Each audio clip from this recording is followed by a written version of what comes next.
if it's medical issues that aren't being addressed, if it's their mail being all open. So I was like, oh my God, what do I do? Yeah. I'm learning. Welcome to More Than Inmate's Girlfriend podcast. I'm your host, Jay, and we are diving into advocacy this week. So, Nancy is the person I'll be interviewing. Nancy is a advocate in Connecticut. So, she's been working with AJ a lot on different things and making sure that people that are incarcerated are getting their needs met.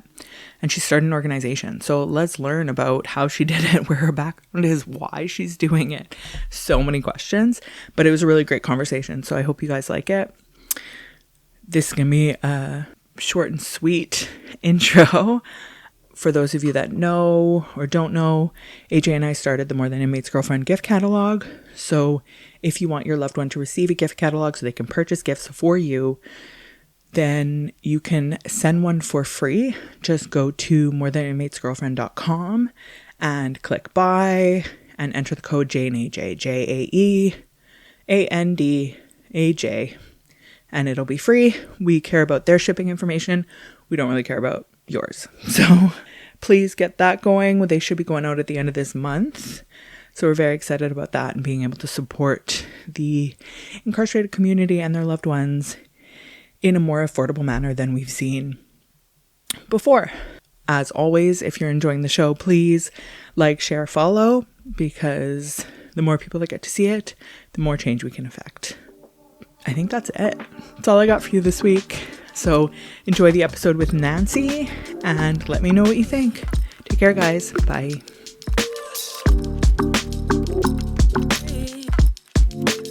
Nancy, I cannot tell you how excited I am to have you today. And AJ absolutely adores you, and she's been waiting to have the opportunity to get me to pick your brain. So thank you for joining me today on this episode. Wow, the feeling is mutual with me and AJ. And I really appreciate your inviting me to come on to this wonderful podcast. Thank you. So for those that don't know who you are, do you want to just introduce yourself and share a little bit about your background? Okay.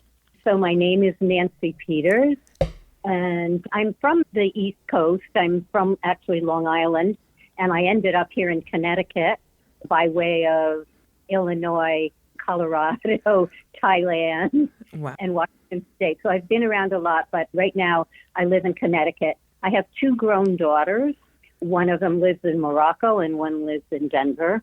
The one in Morocco has 4 children, so they're my grandkids. My life is devoted to working with and on behalf of incarcerated, captive people in the state of Connecticut, but really anywhere. What inspired you to start advocating for those that are incarcerated? Actually, I guess I'll have to tell more about myself, Jay. I was divorced after 29 years of marriage. Wow. And in the year 2000, I came to Denver because my daughters were living there. And all of a sudden I had this freedom. And what I had always wanted to do was to be an advocate, to be active in the causes that I so much believed in. Mm-hmm. So once I went to Denver, like a week after I was there, I was already arrested for protesting against Columbus Day Parade. So that kind of started things off with a bang. And I was almost like a kid in a candy store where I had my freedom to pursue all these issues that I felt so strongly about. Mm-hmm. So while I was also working, I was working on anti-war movement, immigration, especially Native American issues, and then eventually homelessness. I became employed with a major homeless advocacy organization in Denver. I was in a wonderful new program called Housing First, which was intensive assistance, making a circle of support around people who were long-term chronically homeless. Uh-huh. And the combination of all these issues, me suddenly learning about, kind of exploding my mind to the real history of our country and how things really work in the world. We were trying to stop the invasion and occupation of Iraq. We didn't succeed at that. But I was just learning so much about how this country was founded, the violence, the racism. And I was working in these various issues And then when I stopped working, I was able to devote all my time to homeless issues in Denver. So like all of that was grassroots organizing. I learned so much about how to help people come together to assert their power. And 2019 brought me to Connecticut from Denver. Okay. And I think it was just the combination of all these things coming together and me personally feeling like I need to stick with just one issue if I'm going to really have an impact. And it was just the inequity of people being locked up and out of sight, out of mind, hidden away. And I saw that all the other issues were overlapping and manifesting the issue of people being incarcerated. It overlapped with homelessness, with poverty, with so many issues, and they all seem to have the same root cause. They do have the same root cause in the injustices of our society, that we have dominant elite, we have imperialism, not to get too political, racism, white supremacy, and our incarceration system is not what people think. It's not common sense when somebody causes harm. We are outliers in the world. We incarcerate far more people per capita in our country than any other country we might compare ourselves to in the West. And yet we think that it's a normal situation, but it so overlaps with that every other country is that way, and they're not. And it has so much to do with our history, like post-enslavement, when this country, the white people had to figure out ways to continue the labor that they had for free. And they came up with these laws, these black codes and these like work laws that reincarcerated black people. And we have to look at that. And so just to get back to your question, all of this came together when I came to Connecticut, wanting to focus on one issue. It wasn't like I had a family member incarcerated or something like that. It was just, this is the work I wanted to do, and I better get to it. So I guess that's what led up to be involved in prison advocacy. Of course, I did spend one 24-hour period in jail in Denver. Also an arrest that wasn't really planned, but it was advocating against people being evicted from their camping area, homeless people. And I said, wow, this is right away. I lost all my dignity. I lost all my identity. And for 24 hours, I was just as nameless and inhuman as everybody else who's behind those walls. Yeah, it's actually a fear. My husband always talks about like, oh, you need to go experience it to see what it's like. And I'm like, absolutely not. It is so scary to me. The idea of being incarcerated even overnight, I don't know that I would get through it because of the way people are treated. I don't know. But it is eye-opening. Yeah. And I knew I was out, and I knew this was going to end okay for me, but not for all these others. Yeah. Wow. So you made the decision to start. You're new to Connecticut at this point. How did you start? What did you do? Oh, it was just the year leading up to COVID. So before COVID, so I started looking up different organizations, and somehow I learned about bills being presented, and I would go and listen in the state legislature. And I joined the organization called CATAL. That was one of the ones.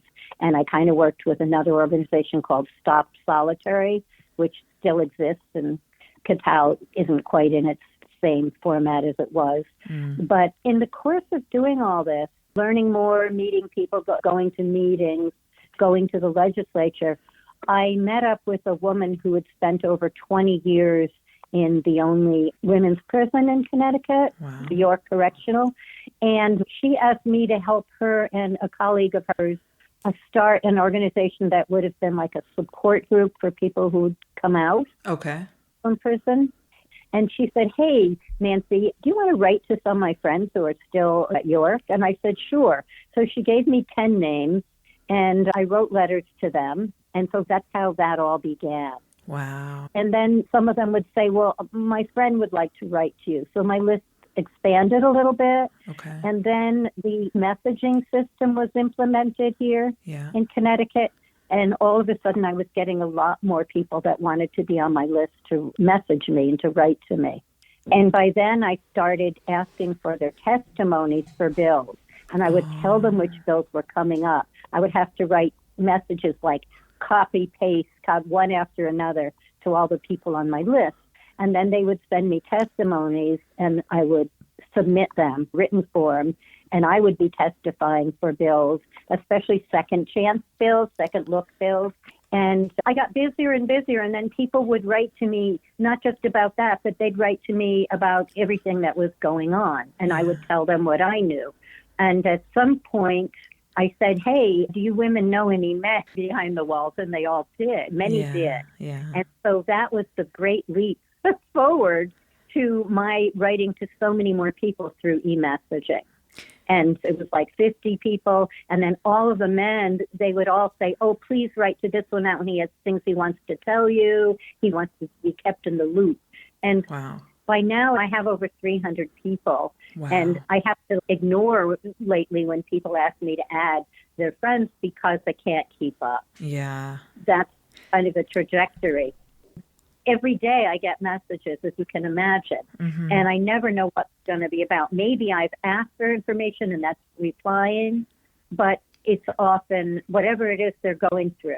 And if it's lockdowns, if it's medical issues that aren't being addressed, if it's their mail being all opened. So I was like, oh my God, what do I do? Yeah. I'm learning so much, and that's really a good thing. But how can one person possibly respond to all this? It's not possible. Yeah. And what would be any solutions, and where do I focus my attention? Yeah. When you first started, did you have a certain mission? You mentioned second look acts and stuff like that. Was that your main goal, or did you just want to help? It wasn't really at that point so much. The group called Stop Solitary had finally managed to get a bill passed.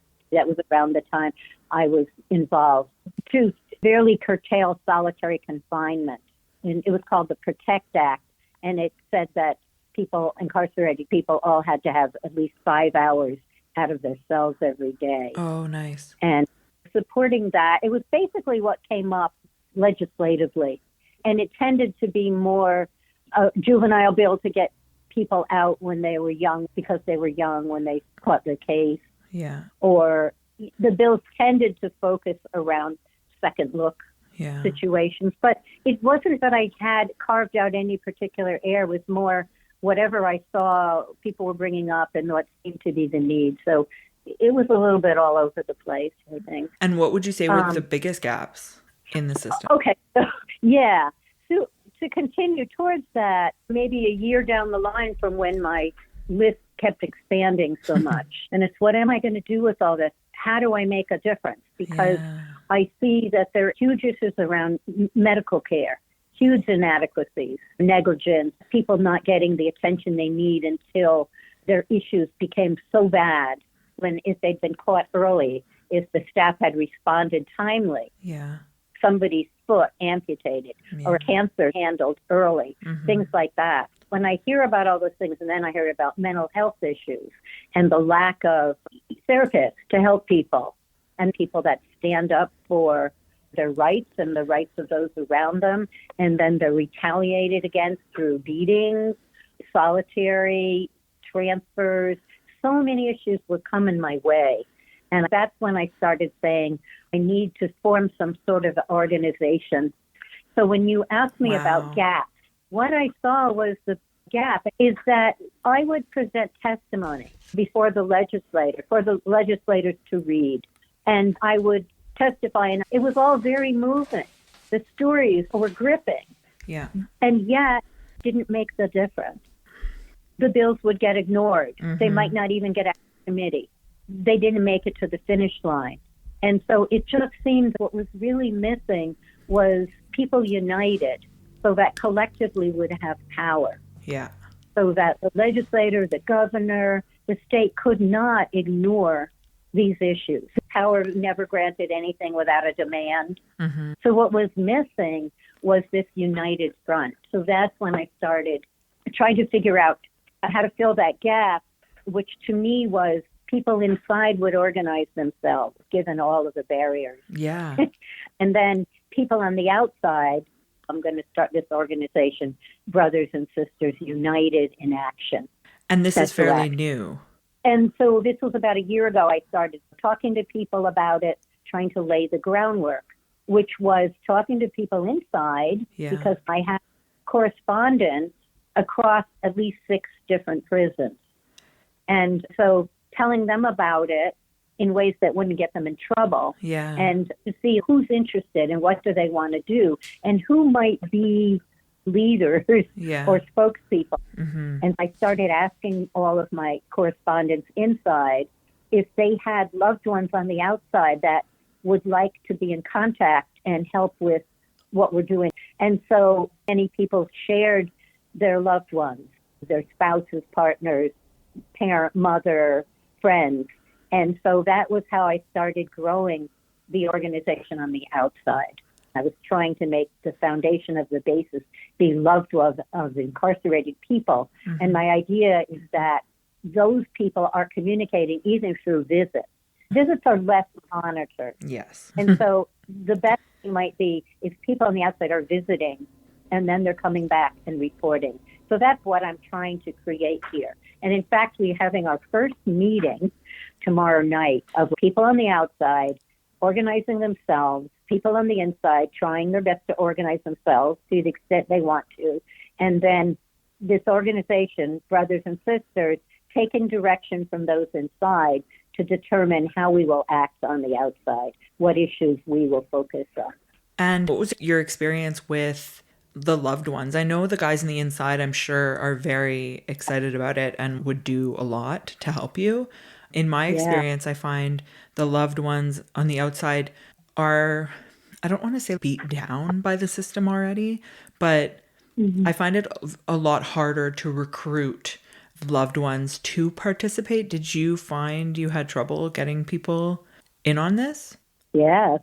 Yes, that's a challenge, a challenge that must be identified and met. And so I still want loved ones to have a big role. But what I find, and other organizers in this area had the same experience, is that people are just so overburdened. Yeah. When you think, who is this loved one? Is it the mother that's trying to hold jobs and take care of her kids and provide for them? Typically, the families don't have money. Yeah. You know, their loved ones may be legal issues. Sometimes the people inside aren't telling their outside loved ones what's going on because they don't want to worry them. Yeah. They don't want to bring them down. That's another thing. And then there's a lack of sophistication. There's plenty of intelligence, but maybe just, oh, I can't do this. That's not my role. And then some of them may feel, I don't want to get him or her into trouble. And so, it's hard. But so what I'm thinking is as we go along that we need to find outsiders who have the time, the interest, the ability to engage actively. And then we find different roles that people can play who are intimately connected with the captives who are inside. Yeah. Whether that be a chat group, and we find what they need and we try to help them. Maybe it's transportation to visit. But just little by little finding ways rather than saying, oh, we can't find a place for them or they don't want to be in it, if we just keep working on that. So for outside, a goal is to reach out to faith communities and political organizations, progressive organizations, to hopefully get them to form their own committees or justice groups, work with my organization, and little by little form this coalition. And the other thing I really want so much, and I think this might work with, say, faith communities and political organizations, is start getting people to write to people inside. Start forming one-on-one relationships with incarcerated people in Connecticut so that both sides learn so much. We form those connections, and then we'll have more information and more leadership. Yeah. What about the prison themselves? Are they aware of you? Oh, they can't not be. I mean, how many people? 334 have it on their list.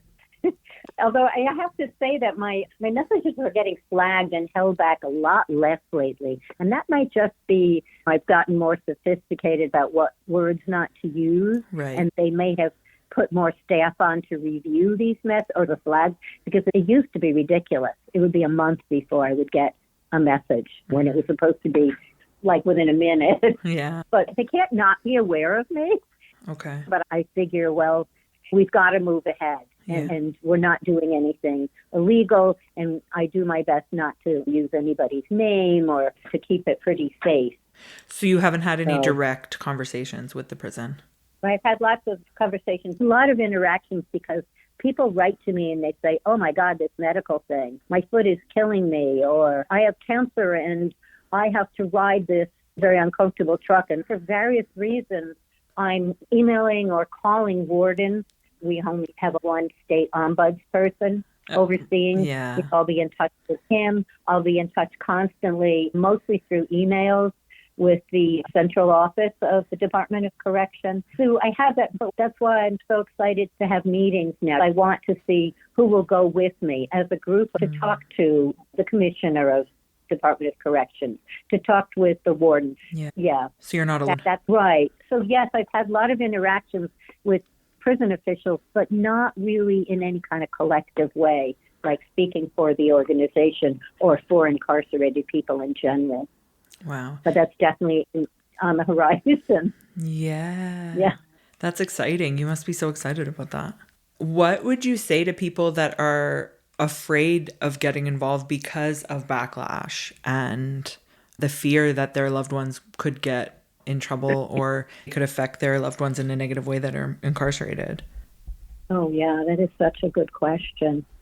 Well, first of all, I just have to be very careful. And one thing is, if somebody presents an issue to me, sometimes the loved ones write to me. I always have to make sure, do you want me to contact anybody officially or not? Yeah. Okay. And so if they have any concerns at all, I don't do anything they don't want me to do, or I don't use names if they don't want me to use names. I'm safe in my home. Yeah. Nobody's going to come and retaliate against me. So I'd be the last person to say, oh, I think you should speak out. But if they're determined to do that and they know the risks, then I will use their name if that's what they wanted.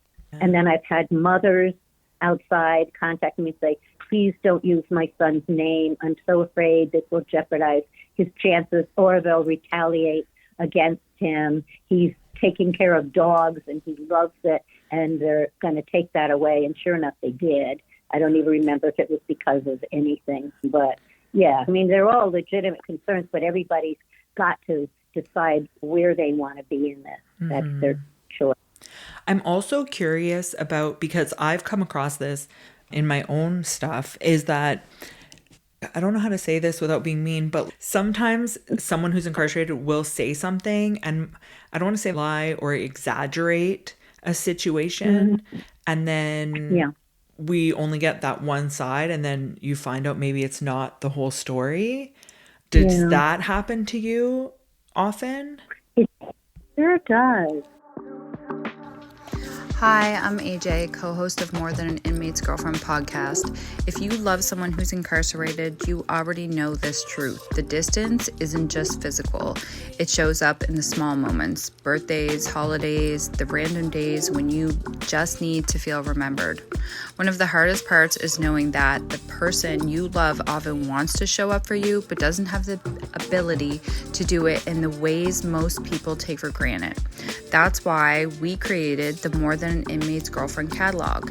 It gives incarcerated men a real opportunity to send meaningful gifts to their loved ones, to say, I see you, I appreciate you, and you still matter to me.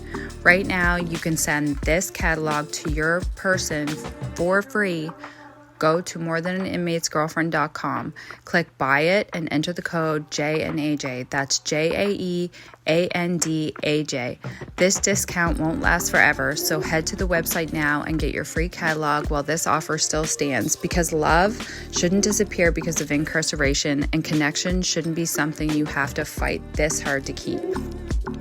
And I think I'm just kind of learning as I go. Okay. Now, one thing is that I feel if I'm writing to the commissioner or warden and the person wants me to and using their name, I try to be more and more like not saying this is the truth, but this is the position. Okay. And even when I'm somewhat suspicious, I'll be more careful when I'm suspicious. Am I getting objective truth? Yeah. But I at least to get their issue out there if they've asked me to.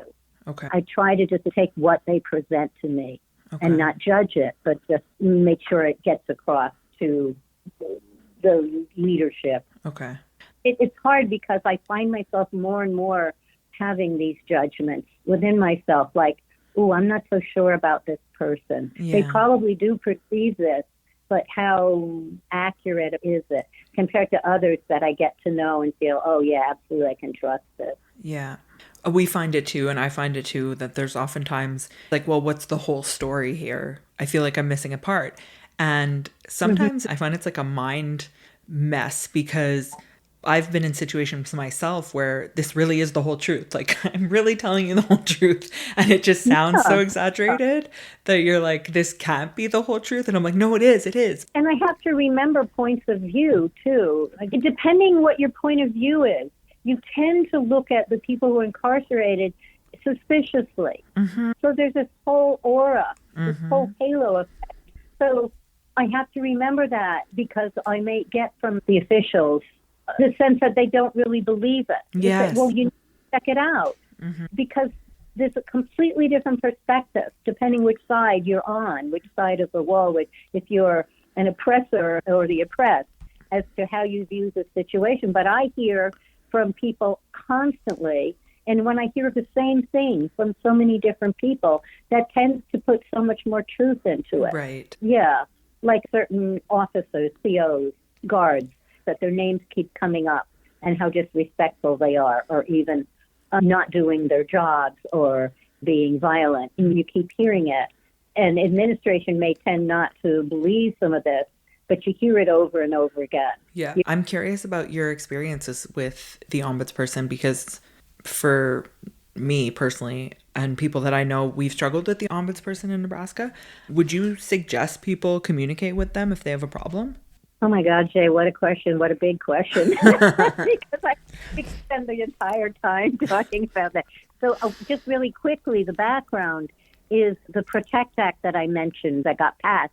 An important provision was the creation, because there hasn't been one for, 12 years or something like that. And the other one was connected to the Department of Correction. So it got passed that there would be an independent ombudsperson, an ombuds office.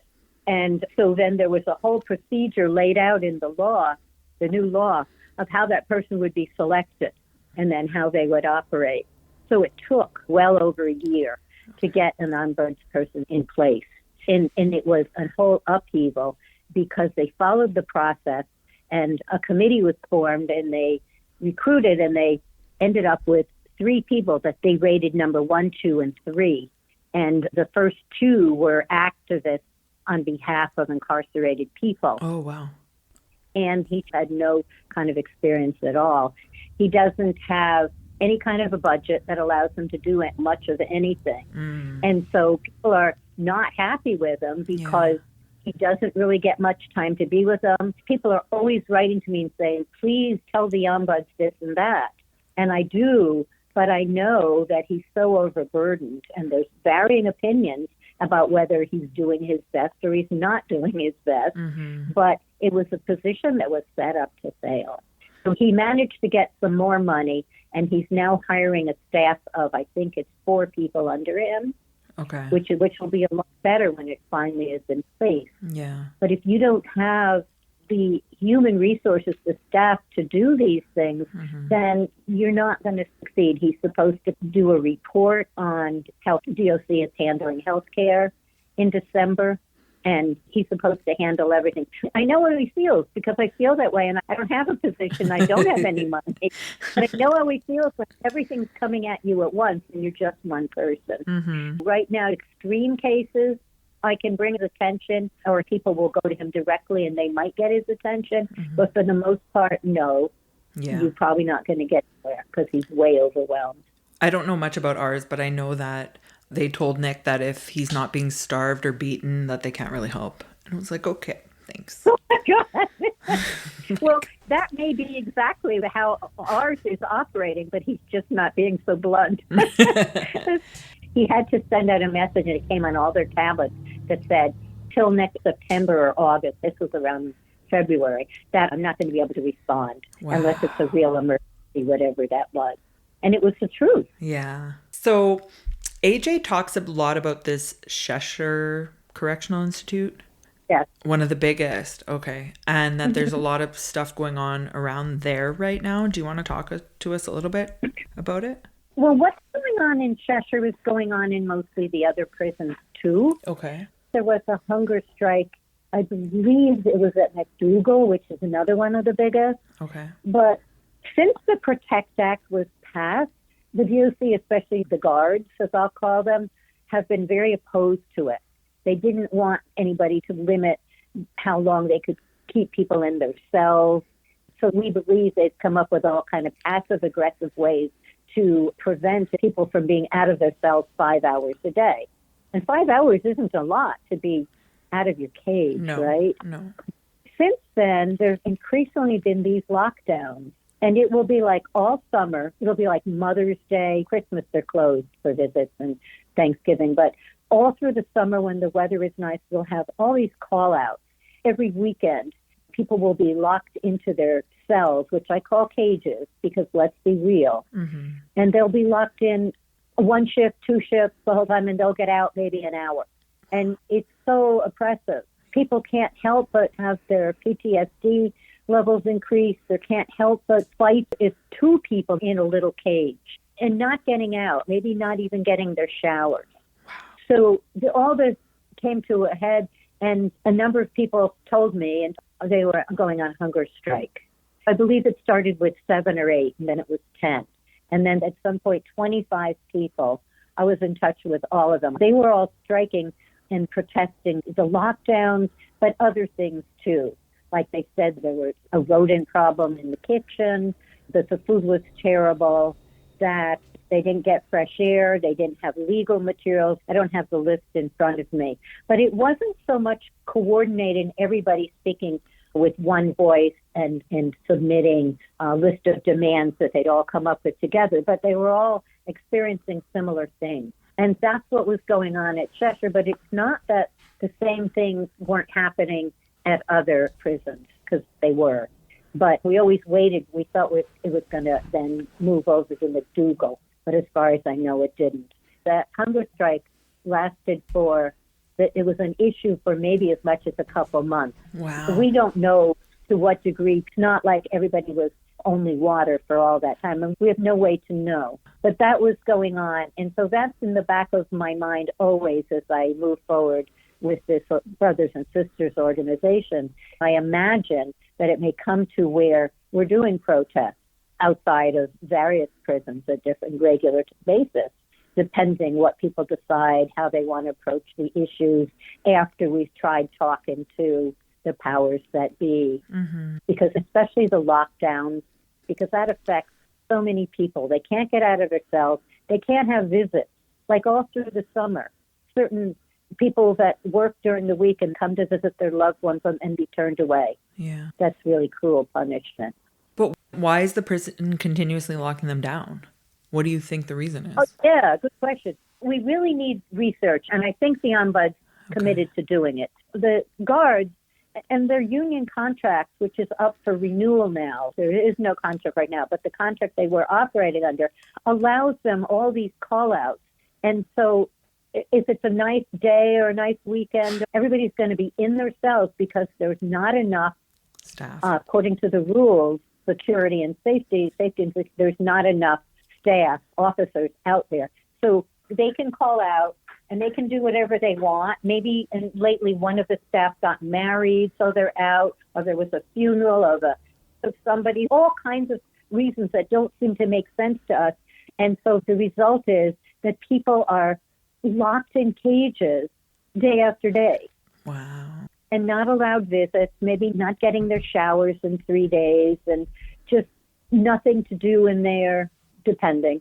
And so it just doesn't make sense. If you're a hospital or you're any other kind of an agency that has to provide 24-hour care for people, administration doesn't allow you to just not be there and say, lock all the old people to their beds or the school children. No, you're not allowed to call out to where the place can't function. Yeah. But with the DOC, it's like, oh, we can function. We'll just keep everybody locked up. Then we don't have security issues with people being out on the tiers and such, out in the gym. Yeah, because like in schools and stuff, you would call in a substitute teacher. It's not like here they're not Right. taking the time or having some kind of backup plan for what to Yeah, do if someone. let's just tell the kids not to come to school today, or let's just lock them to the desk. You know? You're right. I didn't even think about it like But that. really, human beings versus not quite. Yeah. So has it gotten better, or is it still really an issue? I haven't seen anything get better other than that it's colder weather now. Okay. Not as many barbecues, not as many weekend parties, and a little bit less on the lockdowns. But honestly, people are always writing to me that want me to know, and they're reporting about the lockdowns. Another lockdown today, lockdown all day. Wow. And I'm just one person, so I haven't set up that good of a system to log all this for them. But it's all on the record. We can get the record eventually. To see what are the reasons why all the lockdowns, because they have to be recording all those reasons and who's called out for what reason. So it's only gotten a little better because the weather is not so good. Right. That makes sense. I feel as you're speaking and learning all this stuff, it's overwhelming in my brain, all of the things that you must be receiving. How do you do it? What do you do to compartmentalize or be able to handle just the amount of negativity that you're receiving from these people all the time about all the problems? Ooh.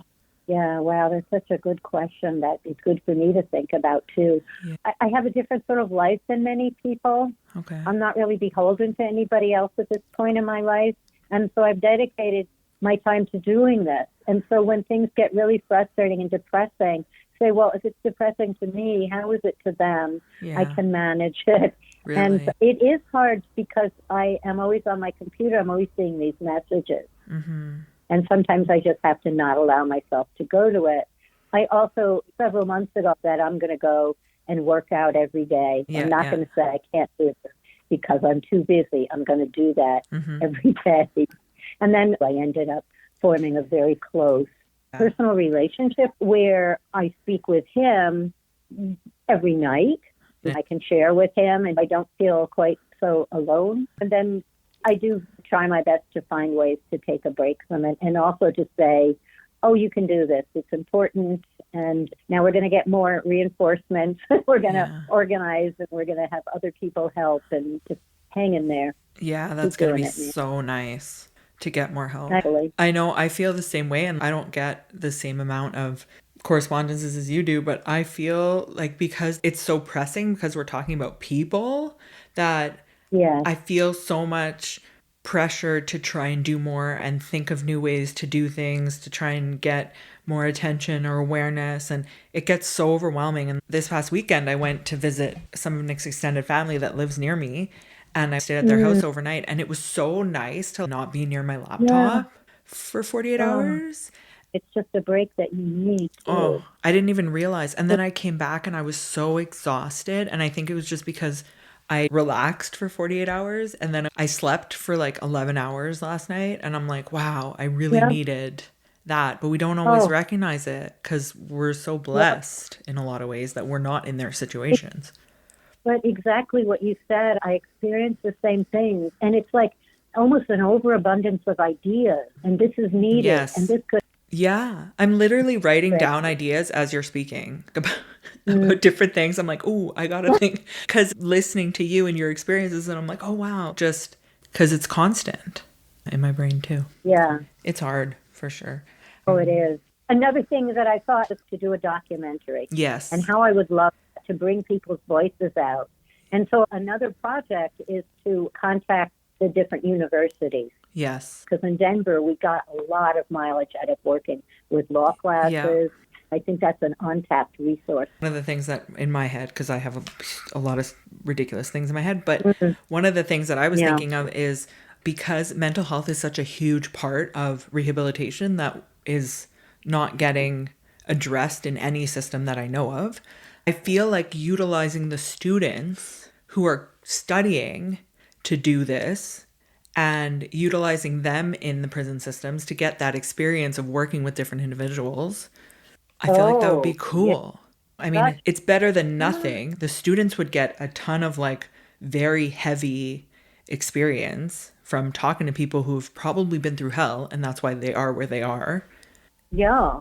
Which And students are you thinking, like for the MSW program or yeah, any? that's something like that. Yeah.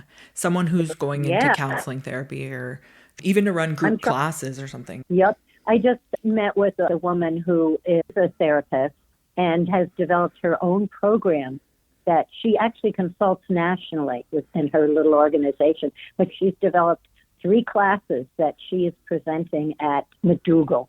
Oh, wow. So maybe, I forget how many students she has at a time, 25 or something. That's Her cool. organization has different kinds of classes, but hers is specifically how to help the students that she gets to cope with mental health issues. Wow. And I'm meeting to try to figure out how to clone her. Yeah. And have it. I feel like anything at this point when it comes to mental health is worth it in there, just because I don't know about Connecticut, but Nebraska doesn't get any.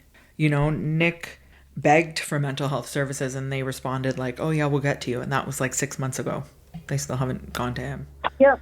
And what I've learned is that people don't trust the therapist necessarily because boundaries are not respected. They don't at all trust that the therapist has their interests at heart. Yeah. So the sad news is that the really good therapists leave because they can't take the way the system works and how bad it is. Yeah. When Nick asked for mental health, he wrote them a letter saying, I really need coping mechanisms. I miss my wife. I really just need help figuring out what else I can do to calm my brain. And they responded back saying, we've spoken to Intel and you know exactly why your wife is not allowed to visit you. And we can't help you with that. And he was like, okay, so I'm speaking to mental health. I'm not asking you to go to Intel and go to the administration. I'm asking you for coping mechanisms. How am I supposed to trust you now? Knowing that you went and talked to find out and then told me you can't help me. And then he was like, I don't even want to see them. So That's it's true. That is a reality. I didn't think about that.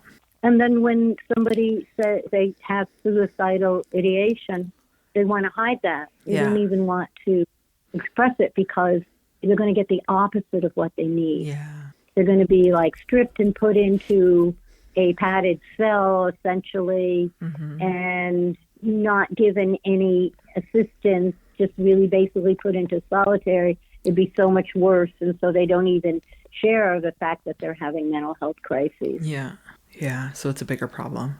Yeah. Interesting. It's just this whole oppressive system. Yeah. And these incarcerated people are forced to try to survive in a system that is, to me, explicitly designed to oppress them. Yeah. It's not designed for them to get healed, for them to get out and succeed. It is designed, and people don't understand it, and I think they need to be educated about how the whole system came about and the reason why it's maintained.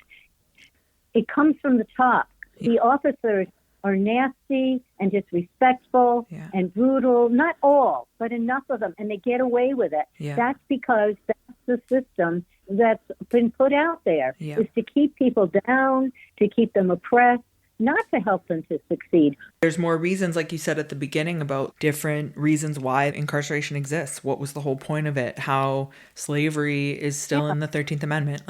A lot of places, it's real. It's still happening. These prison industries, they're making so much money. Yeah. What would be the future for your organization and where it would go and where the prison system would go in Connecticut? Oh, yeah. So I think my organization and organizations like mine, we have to operate at the same time. Because I know it's very popular to say one is an abolitionist, but I don't believe the carceral punishment system at all is a solution to the problem of what to do when harm occurs. Yeah. And yet the reality right now is that people who have been incarcerated don't have their rights and are being abused, and horribly in many cases. I guess what I'm trying to address is reform versus abolition. Yeah. Reinventing something that actually works. Well, the long-term, ultimate, biggest picture would be, this isn't working. We have to replace it with something that does, something that is healing the whole community and society, where people resolve their problems without locking people away in cages. So that's the really longest term. And I think we always have to keep that in the background for anything we do. And the problem with reforms is it tends to legitimize and perpetuate the existing system, which is rotten and doesn't work. Nonetheless, what do you do when you have people that are being exploited, that are being in many cases beaten, that are in there that shouldn't be in there, that don't get out of their cages, that don't get mental health or medical? You've got to address those issues on behalf of the people who are suffering from them. So my organization is going to take up those issues inside and outside, working together. But in the process, all along, I believe that we're going to promote and we're going to help to put into place education so that people can be educated about how this system came about, how our country was founded, and how connected those are, like of the foundation and the perpetuation of these systems of oppression, and how the carceral system functions as part of it. Yeah. But within that, fight all we can together to minimize the abuses in there and to get people out, and then to not have them go in the first place. So it's a huge, we got to all be in this fight together. Yeah, I agree. Wow, that's huge. I look forward to hearing more about it. I feel exhausted just saying it. Yeah. There was a girl, her name is G. Kenny, and I interviewed her very early on in this journey. And I remember her saying, and I'll never forget, she said that once you know, you can't unknow. And she's like, if you could turn one person a day to learn what the realities are, and if we could all come together, because everybody's fighting for their own little area of what they want. But if we could all come together and decide the big issues, it'll have a snowball effect on the other issues. That's one thing, in the back of my mind is what my real intention is for people to educate themselves of how to organize and how to be leaders, all of them, inside and outside. Yeah. Because we may take up an issue. We may take up the issue of lockdown and the call-outs. And that's a reform we're trying to bring about. But in the process, people are learning, they're discovering that they have power when they come together. Yeah. And that's really what this is about, because we are the ones we're waiting for, honestly. Yeah. If there's anybody in Connecticut that wants to join or look you up, what can they do? They can look up Brothers and Sisters United in action, but they won't find the website. Yet. That's on my to-do list, and I get some more help. As a matter of fact, the guy who fixed my computer is down for helping me create a website. So the only thing that you can do right now to connect with my organization, Information, is write to BSUACT@gmail.com, Brothers and Sisters United in Action.com. But what you can do, wherever you are, is to write to people who are incarcerated. Probably a lot of the people who listen to you are loved ones of people who are incarcerated, and for others, and to just see what you might be able to form of bringing people together collectively wherever you are. But I would love if people would write to me that verse in that email of BSUACT@gmail.com to just whatever their interest is, if they want to connect, that would be great. And once we have a website and social media, that'll all be there too. Awesome. I cannot wait. Well, Nancy, it was such a pleasure to hang out with you for this chat. I cannot wait to keep up. Yeah, you were just so great. I learned so much, and I swear I have so many things just written down from what you've spoken that I look forward to talking. And we know we could go on and on.